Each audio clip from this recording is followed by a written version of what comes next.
하나님의 말씀 보시겠습니다. 하나님의 말씀은 출애굽기 21장 1절로 11절입니다. 하나님의 말씀은 출애굽기 21장 1절로 11절입니다. 내가 백성 앞에 세울 법규는 이러하니라.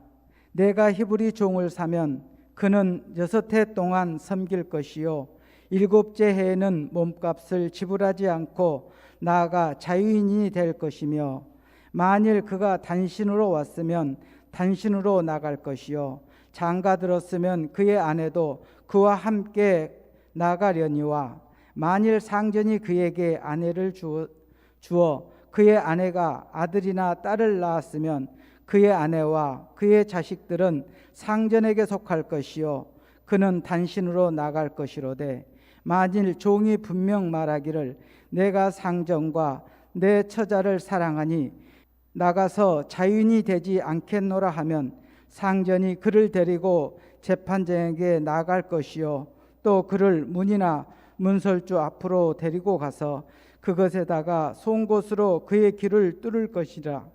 그는 종신토록 그 상전을 섬기리라. 사람이 자기 딸을 여종으로 팔았으면 그는 남종같이 나오지 못할지며, 만일 상전이 그를 기뻐하지 아니하여 상관하지 아니하면 그를 속량하게 할 것이나, 상전이 그 여자를 속인 것이 되었으니 외국인에게는 팔지 못할 것이요 만일 그를 자기 아들에게 주기로 하였으면 그를 딸같이 대우할 것이요 만일 상전이 다른 여자에게 장가들지라도 그 여자의 음식과 의복과 동침하는 것은 끊지 말 것이요 그가 이 3가지를 시행하지 아니하면 여자는 속전을 내지 않고 거저 나가게 할 것이라. 아멘. 이제 안태준 목사님 나오셔서 하나님의 말씀을 전해 주시겠습니다.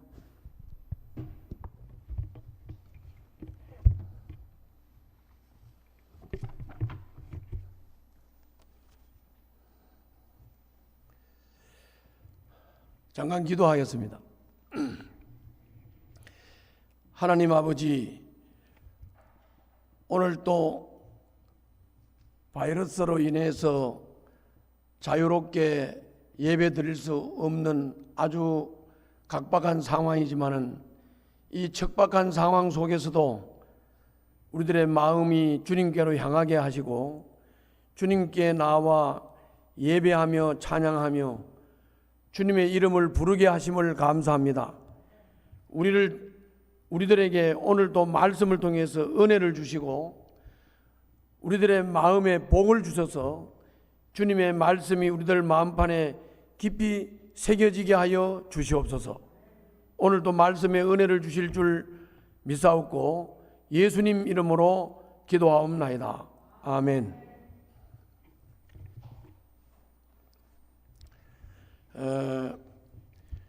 오늘 말씀은 구약 율법 부분이기 때문에 우리가 율법에 대한 기본 개념을 이해를 하지 못하면 구약은 읽으면 읽을수록 혼돈스러워요.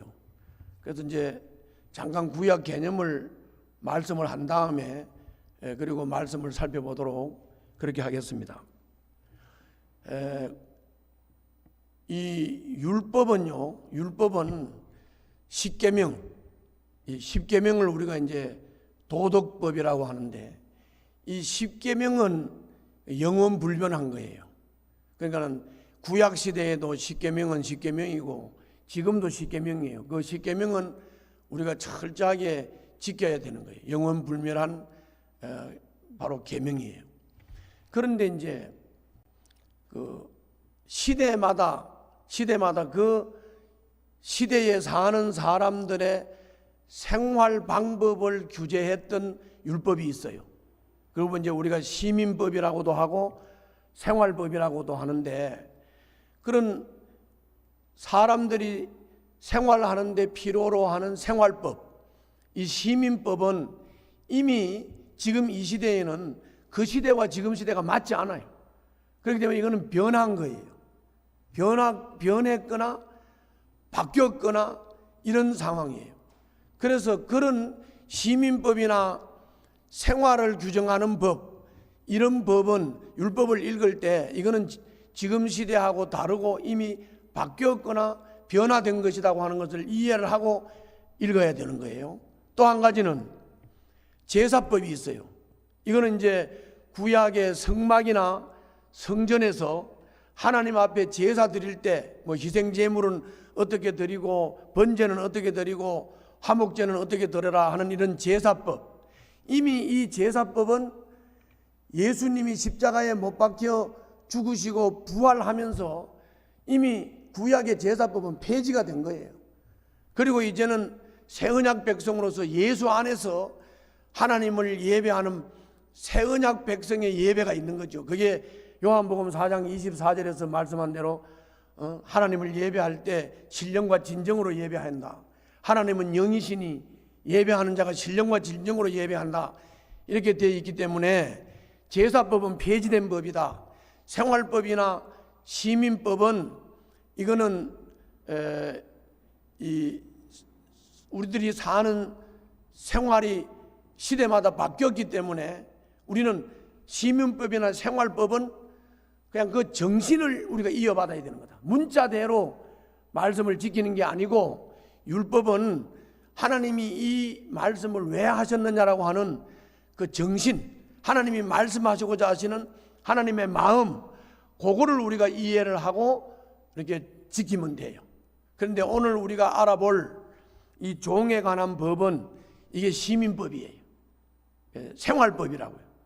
그렇기 때문에 이거를 그 문자대로, 그게 규정된 대로 지금 우리가 이 시대를 사는 사람들이 지킬 수가 없어요. 그러면 주님이 왜 오늘 본문 이 말씀을 하셨느냐, 그 정신을 잘 이해를 하고 그 정신을 따라서 살면 돼요. 그렇게 여러분들이 이해하시면 되겠어요. 그 다음에 이제 여러분들과 저는 예수님을 구주로 고백하고 예수님을 주님으로 영접한 하나님의 사람이죠. 그래, 예수님을 구주로 영접한 사람을 보고 우리가 거듭난 사람 또는 하나님의 자녀, 하나님의 백성 이렇게 말하죠. 그러면 하나님이 이렇게 하나님의 백성을 무조건 하나님께서 복 주셔서 하나님의 보호 아래서 그냥 편안하게 풍성함을 누리고 복을 누리면서 살으라고 하나님의 백성을 선택했느냐? 그건 아닙니다. 그건 아니고, 하나님이 하나님의 백성을 부르시고 선택한 것은 물론 하나님의 보호 아래서, 하나님의 다스림 안에서 복을 받고 누리는 거죠. 그러나 더 중요한 것은, 우리를 하나님의 백성 삼으신 것은 하나님의 뜻을 이 세상에 세우고, 그리고 하나님의 뜻을 이 세상에 전파하라. 그래서 하나님의 뜻을 따라 사람들이 행복하게 살 수 있도록 하나님의 뜻을 세우고 전파하기 위해서 우리를 하나님의 백성으로 삼았다 하는 거죠. 그거를 이제 두 가지를 머리에 두자고. 시민법과 생활법은 정신을 깨달아야 된다. 제사법은 폐지됐다. 십계명은 영원불변하도록 우리가 지켜야 되는 것이다. 그리고 우리는 하나님의 백성이다. 하나님의 백성은 하나님의 뜻을, 하나님의 마음을 이해해가지고 그것을 우리가 이 땅에 세우면서 깨닫지 못하는 사람들에게 전파하는 사명을 감당하는 것이 하나님의 백성의 사명이다. 이제 이렇게 정리를 한 다음에 이제 오늘 본문을 좀 보시죠. 오늘 본문을 보면 그 1절에 모세를 통해서 종에 관한 법을 선포를 했어요. 이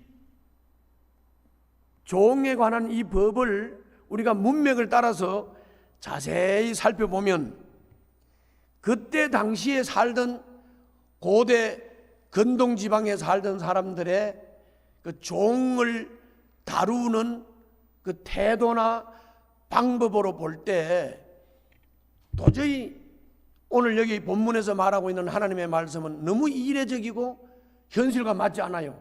왜냐하면 그때 당시는 종에 대해서 어떤 생각을 가지고 있었느냐 하면은 사람을 그냥 짐승같이 취급하고 돈 주고 사람 사서 그냥 마음대로 쓰고 뭐 종이 말 안 들으면 죽이기도 하고 종이 말 안 들으면 팔아버리기도 하고 그런 시대였어요.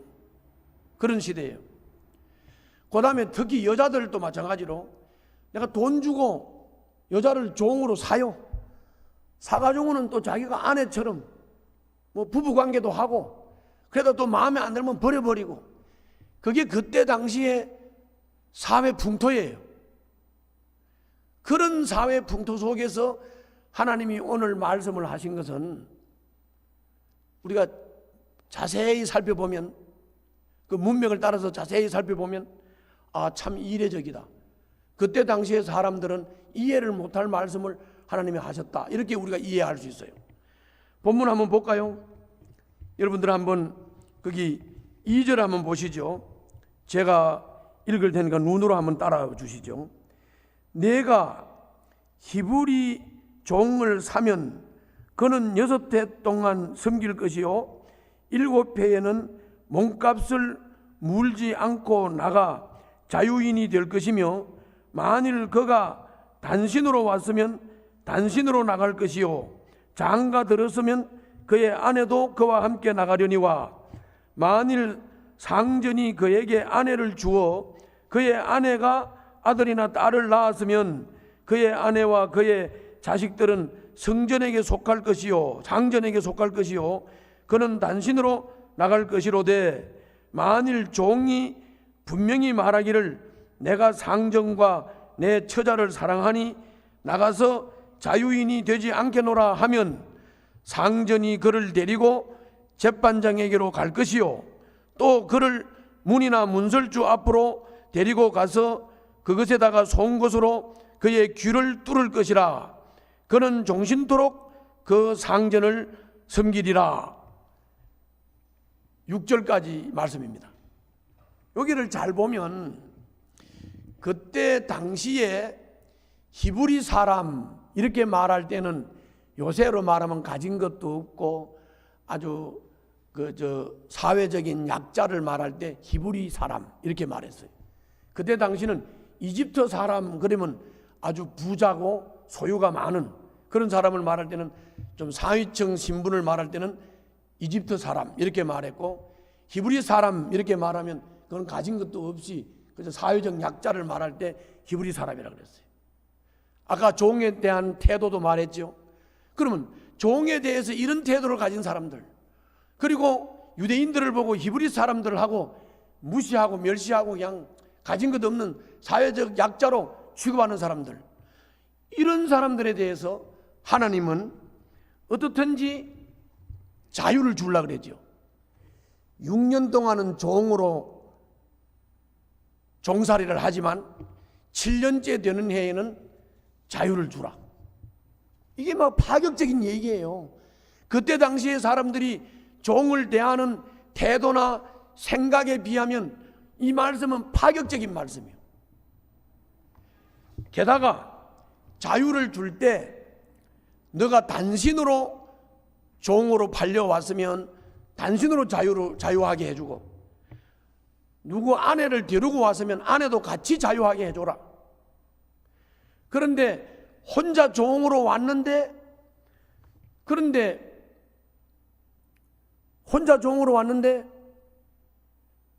주인이 아내를 줬어.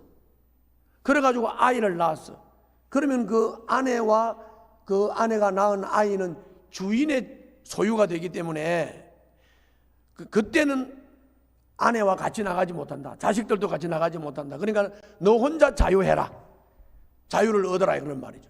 그러면 종이 가만히 생각해 보면 솔직히 종 형편에 갈 때도 올 때도 없는 사람인데 그것도 처와 자식까지 버리고 자유를 얻으면 뭐해요? 그러면 이제 이 종이 주인한테 와가지고 나는 주인을 사랑합니다. 그리고 내 처도 사랑하고 내 자식도 사랑하는데 내 혼자 자유 얻으면 뭐합니까? 그래서 내 혼자 자유 얻는 거 원치 않습니다 하고 주인한테 말하고 선언을 하면 그때는 주인이 이 종을 데려다가 하나님 앞에서 문 앞에 가서 문설주에서 이 귀에다가 구멍을 뚫어 주는 거예요. 그리고는 이제 영원히 노예가 되도록 하는 거죠. 종이 되도록 하는 거예요. 이걸 보고 우리가 귀뚫은 종이라 그래요. 이거를 영적인 의미로 말을 하라 그러면 귀뚫은 종이 뭡니까? 자기가 스스로 이제는 나는 자유 싫다, 내 아내와 이별하기 싫다, 내 자식과 이별하기 싫다, 그러니까 나는 종이 되겠다. 그래서 귀를 뚫고 종이 된 거거든요. 이해되시죠? 귀를 뚫고 종이 된 거예요. 그래서 귀뚫은 종이라 그래. 이 귀뚫은 종의 영적인 의미는 뭐냐면은, 여러분들이나 나는 원래 마귀의 종이었지요. 그런데 이제 마귀의 종에서 해방됐어요. 그래서 예수를 영접하고 거듭나서 하나님의 백성이 된다. 이 말은 귀뚫은 종이 되는 거예요. 다시 말하면 예수님의 종이 되겠다고, 우리가 스스로 예수님이 종이 되겠다고 하는 거예요. 그래서 귀뚫은 종의 의미는 스스로 주님의 종이 된다는 의미예요. 자, 이렇게 봐도 하나님은 사회적인 약자, 그리고 히브리인, 그리고 종들에게 얼마나 사랑의 마음을 가집니까?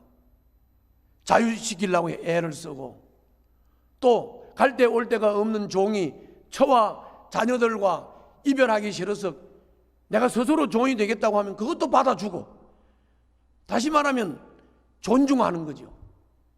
종을 존중하는 거예요. 인권을 존중하는 거예요. 종이라고 무시하지 않아요. 종의 의견을 들어주는 거예요. 자, 좀 더 살펴볼까요? 7절부터 11절을 한번 보죠. 자, 한번 보시겠습니까? 눈으로 따라오시고 제가 읽겠습니다. 7절부터 11절. 사람이 자기의 딸을 여종으로 팔았으면 그는 남종같이 나오지 못할지며, 만일 상전이 그를 기뻐하지 아니하여 상관하지 아니하면 그를 속량하게 할 것이나, 상전이 그 여자를 속인 것이 되었으니 외국인에게는 팔지 못할 것이요, 만일 그를 자기 아들에게 주기로 하였으면 그를 딸같이 대우할 것이요, 만일 상전이 다른 여자에게 장가들지라도 그 여자의 음식과 의복과 동침하는 것을 끊지 말 것이요, 그가 이 세 가지를 시행하지 아니하면 여자는 속전을 내지 않고 거저 나가게 할 것이니라. 요즘 이 현대에 사는 이 여자들은 행복한 사람들이에요. 그때 당시는 여자들은 그냥 돈 주고 샀어요. 그리고는 그 돈 주고 산 여종을 그냥 자기가 아내 삼고 싶으면 아내 삼는 거고, 아까도 말씀드렸죠. 마음에 안 들면 쫓아내버리고, 뭐 그런 시대인데, 오늘 여기 7절부터 11절 말씀을 우리가 잘 보면 그 여자들을 그렇게 무시하고 여자들을 돈으로 사고 팔고 지 마음대로 하는 이런 상황 속에서 이 여자 종을 철저히 하나님이 보호하죠. 철저히 보호하는 거죠. 아들에게 주려고 여종을 샀으면 그거는 딸처럼 여겨라. 얼마나 파격적인 얘기입니까? 인간들이 생각하는 것과는 전혀 다른 파격적인 얘기를 하는 거예요. 파격적인 얘기를. 그리고 네가 마음에 안 들어서 이 여종을 버리려고 하면 절대로 그냥 남자들처럼 자유롭게 내보내면 안 된다. 그 여자의 값을 얹어서 부모에게로 돌려보내야 된다. 얼마나 이 여자를 보호하는 겁니까? 그렇게 했어요. 그 다음 때는 이미 돈 주고 산 여종이라도 자기 아내로 삼은 사람을 마음에 안 든다고 해서 버리고 또 다른 여자를 또 아내로 삼았다. 그런데 그것도 하면 안 된다. 아내를 버리면 안 된다. 아내와 부부 관계를 끊어도 안 되고, 아내에게 줄 먹을 것, 입을 것, 마실 것을 제공하는 것도 줄이면 안 된다. 이렇게 말씀함으로써 그 여종들을 지키고 보호하는 그런 하나님의 마음을 우리가 읽을 수가 있습니다. 자, 이렇게 전체적으로 정리를 해서 보면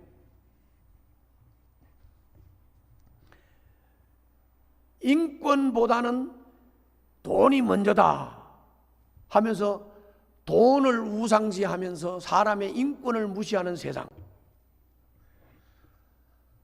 또 자기가 돈이 좀 있거나 권력이 좀 있으면 그 약한 사람들, 사회적 약자를 무시하고 멸시해버리는 세상, 이런 세상의 풍조와 하나님의 마음은 전혀 다른 거예요. 이 세상은 다양한 사회 형태를 가지고 있습니다. 그리고 사람들이 다양한 모습으로 살아갑니다. 그러나 어떤 모습으로 어떤 형태로 살아가든지 우리 사람이 사람을 종으로 부려도 안 되고, 사람이 사람을 죽여도 안 되고, 사람이 사람을 함부로 다뤄도 안 되는 거예요. 사람에게는 인권이 있고 그 인권은 존중받아야 돼요. 우리 인간은 왜 그렇게 존중을 받아야 되느냐? 우리가 하나님의 형상을 닮았잖아요. 하나님의 형상을 닮았기 때문에 하나님의 형상을 지닌 인간은 존엄성을 보호받아야 되는 거죠. 주님은 종이 된 사람들을 사회에서 존중받게 하기 위해서 이 종의 법을 주신 것이, 그때 당시에 사람들은 생각도 못하고 상상도 못하는, 그리고는 종을 함부로 다루고 여자들을 함부로 다루던 그 시대에 이미 이 여성의 인권을, 또 종들의 인권을, 자유를 줄 수 있도록, 그리고 존엄을 인정받고 존중받을 수 있도록 바로 이 종의 법을 주셨다고 하는 것이죠. 그때 당시에는 인간들의 생각은 상상도 안 되고 생각도 못했던 것을 주님이 이 말씀을 하셨다고 하는 얘기는, 하나님은 그때 당시에 아주 파격적인 말씀을 하신 거예요. 파격적인 법으로 인권을 보호하는 말씀을 하신 거예요. 그래서 2절부터 6절까지 말씀을 봐도 그렇고 7절부터 11절까지 말씀을 봐도 그렇고, 이 말씀은 어떻든지 종에게 자유를 주시고자 하고 종의 의견을 존중해주고, 그리고 사회적 약자라고 무시하지 않고 보호받도록 하는 이런 엄청난 파격적인 가르침을 바로 이 고대에 하나님이 하나님의 백성들에게 주셨다는 거예요. 그래서 하나님의 말씀을 깨닫고 예수 그리스도를 구주로 영접하고 거듭난 사람들이 하나님의 깨달은 뜻을 따라 사회생활을 하도록 할 때, 그때 이 사회가 질서 있는 사회가 되고, 이 사회가 하나님을 권위로 해서 권위자 하나님으로부터 다스림을 받고 인도를 받으면서 이 사회가 아름다운 사회, 행복한 사회, 질서 있는 사회가 되는 것이에요. 그래서 이런 사회를 보고 문명사회 이렇게 말하는 거예요. 예를 들면 이런 거죠. 미국 같은 나라가 왜 저 나라가 앞섰다고 우리가 맨날 미국 하면서 미국을 바라봅니까? 그게 하나님의 말씀으로, 하나님의 말씀을 근거로 세워진 나라이기 때문에 그 미국이라는 나라가 뭐냐면 문명국가가 되는 거예요. 우리 대한민국이 지금 교회를 무시하고 교회를 핍박하고 교회를 향해서 막 조롱하고 교회를 향해서 함부로 말하고 하는 시대에 봉착되어 있지만, 그러나 뭐라고 말해도, 누가 뭐라고 해도 대한민국이 이와 같이 선진국가가 되고 문명국가가 된 것은 바로 복음, 하나님의 말씀, 이것이 깨달음을 주셨기 때문이고 그 말씀이 있었기 때문에 대한민국이 이렇게 된 거예요. 이걸 알아야 돼요. 우리가 이걸 잊지 말아야 돼요. 지금 뭐 권력을 잡았다고 뭐 큰소리 팡팡 치면서 그냥 이 나라의 경제가 부강되었다고 그냥 돈 펑펑 마음대로 쓰고 있지만, 그게 누구 은혜입니까? 하나님의 은혜예요. 하나님의 은혜라고. 이걸 우리가 잊지 말아야 돼요. 그러므로 오늘 이 종의 법에서 우리들에게 가르쳐주는 하나님의 정신, 하나님의 마음은 다른 게 아니고 히브리인들 같은 약자를 돌봐라, 사회적 약자에 대해서 무관심하지 말라. 고아와 과부, 우리들 주변에 불쌍한 사람들, 우리가 돌봐줘야 할 사람들을 잊지 말라. 특히나 요즘 팬데믹 상황으로 인해서 코비드 이 코로나 상황, 코로나19 상황, 이런 상황에서 얼마나 어려움을 당하는 사람들이 많습니까? 사업을 폐하고 가게를 폐하고 그래서 먹고 살 방법조차도 잃어버리고 방황하고 헤매는 불쌍하고 연약한 사람들이 여러분들 주변에도 우리 주변에도 있습니다. 이런 분들을 우리는 잊지 말아야 됩니다. 하나님은 이런 분들을 돌보기를 원하고 이런 사람들이 회복되기를 원하고 이 사람들에게 자유를 주기를 원하고 이 사람들도 우리와 함께 경제적인 삶의 풍요를 누리기를 원한다. 이거를 우리가 꼭 기억하시고 오늘 종의 법에서 가르치는 이 하나님의 정신, 하나님의 마음을 꼭 본받아서 여러분들 주변에 있는 약자들을 섬기는 그런 배동교회 성도들이 되시기를 주님 이름으로 축원합니다. 기도하겠습니다. 살아계신 우리 아버지, 우리를 하나님의 백성으로 불러주시고 삼아주신 것을 감사합니다. 우리가 하나님의 뜻을 깨닫는 대로 세우고 전하게 하여 주시옵소서. 살아계신 우리 아버지, 이제 오늘 종의 법을 통해서 하나님의 마음을 깨달아 싸우니 이 마음을 세우고 전하는 삶을 살게 하여 주시고 이것이 저 미개하고 깨닫지 못한 복음을 모르는 연약한 나라들, 후진 나라들에게도 이 복음이 전파되어져서 저들도 우리와 함께 복음을 깨닫고 복음 안에서 예수 안에서 복된 삶을 살 수 있도록 축복해 주시옵소서. 예수님 이름으로 기도하옵나이다. 아멘.